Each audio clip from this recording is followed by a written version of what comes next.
Welcome back to Hannity as we continue outside of Caesar's Palace. The Nevada Republican caucuses are underway. Here now with reaction, Fox News contributor Jedediah Bila, former Clinton pollster, Fox News contributor Doug Schoen, and Republican strategist Mercedes Schlapp. If the polls are correct, I have no reason to believe that they're wrong here in Nevada. Mercedes, it should be a big night for Donald Trump. I would expect a 1-2 punch following with Rubio and Cruz, or Cruz and Rubio, but a repeat of South Carolina is what I'd expect. Your thoughts? Yes, it should be. And Nevada is a critical state for Trump because it will be his first win in a caucus state. Remember, Iowa, it sort of fell apart for Donald Trump coming in second place. For Nevada, this means if he comes out with a strong win in Nevada, people are always very critical as to how is his ground game. We have to realize that Rubio and Cruz have been down in Nevada, organized with a strong ground game in that state. And so I think for Donald Trump, if he's able to pull off a significant win here, it will mean it puts him in, again, a very strong position moving ahead into Super Tuesday. Jedediah, that would be 3 in a row, and that would be heading into Super Tuesday, where he leads in a vast majority of states.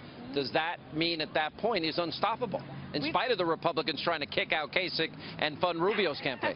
Yeah, the establishment is having a nervous breakdown right now. It's incredible.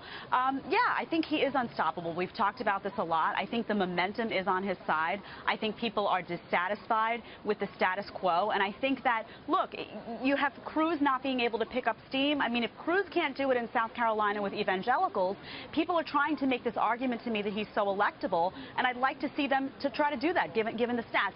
Donald Trump, whether you like it or not, is a guy who has been able to succeed in areas where people did not think he was going to be able to without the backing of the establishment and, honestly, without the backing of a lot of conservatives in large part who have distrusted him. He's galvanizing people who are dissatisfied with things as they are.